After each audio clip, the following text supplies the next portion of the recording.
একজন অসুস্থ মানুষ, আমি শালিখায় গেলে উনি সবার আগে যে আমার একটা হাত মিলাই দেয়, দাদা আমি আসছি। আমি শালিগাঁও থেকে এইখানে আসতে গিয়ে দেখছি কত দূর।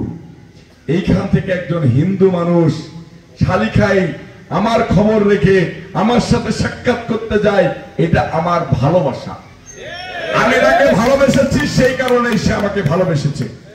আমি একজনের উদাহরণ দিলাম, উনি মুরব্বী মানুষ, সেই কারণে এখানে ম্যাক্সিমাম লোকে আমার সাথে দেখা করতে চায়। উনি অসুস্থ মানুষ, এইখানেও অর্গানাইজ করে চলে এসেছেন। আমার বৌদি এখানকার মেম্বার, হিন্দু মানুষ, হিন্দু মহিলা, মাইকটা ধরে বলতেছে আমরা নয়নকে ভোট দিয়ে জয়যুক্ত করতে চাই।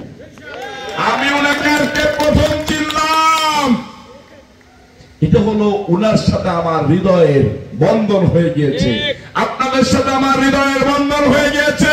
আমি এই মা ছেড়ে আর কোথাও যেতে চাই না, এই ভালোবাসা ছেড়ে আর কোথাও যেতে চাই না।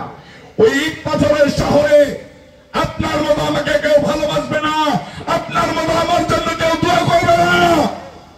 তাই আমিও আপনাদেরকে ভালোবেসে আপনাদের মাটিতে কবর হোক আমার, সেটাই চাই।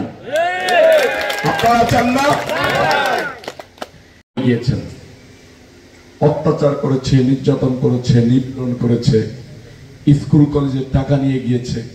আচ্ছা আপনারা একটা জিনিস বলেন তো, আমাদের নবী করিম সাল্লাল্লাহু আলাইহি ওয়াসাল্লাম যখন মদিনা থেকে, মক্কা থেকে মদিনায় যায়, রাসূল পাক সাল্লাল্লাহু আলাইহি ওয়াসাল্লামের উপরে কি অত্যাচার করা হয় নাই? হয়েছে। আমার রাসূল কি পাল্টা আঘাত করেছিলেন? আঘাত করে নাই। তাতে কি হয়েছে?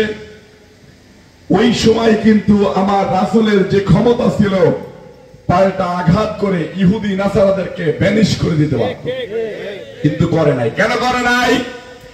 সকল মানুষই আল্লাহর সৃষ্টি, তার উপরে কোনো জিদ নেই। এই মানুষ, আমরা আরেকটা জিনিস সবাই পড়ে দেখেছি, বইতে পড়েছি, কুকুরের কাজ কুকুর করেছে, কামড় দিয়েছে পায়, তাই বলে কি কুকুরের পায়ে কামড় দেওয়া আমার শোভা পায়? আমি একটা জিনিস বলতে চাই, আপনিও মানুষ, আমিও মানুষ, যারা আপনাদের উপর অত্যাচার করেছে তারাও মানুষ। আপনি যেহেতু রাসূল পাক সাল্লাল্লাহু আলাইহি ওয়াসাল্লামের উম্মত, আপনি যেহেতু আল্লাহর বান্দা নবীর উম্মত, আপনি তাদেরকে ক্ষমা করে দেন। 3 বার নির্বাচন করেছে, ফেল করেছে, ফেলও মানুষ করতেই পারে। আমার দাদা নিতাই রায়চৌধুরীর কাছে আমি কালকে আবেদন করেছি, আমি কাজী সালিমুল হক কামাল দুজনেই বলেছি, যে ধানের শীষের মনোনয়ন নিয়ে আসবে আমরা তার নির্বাচন করব।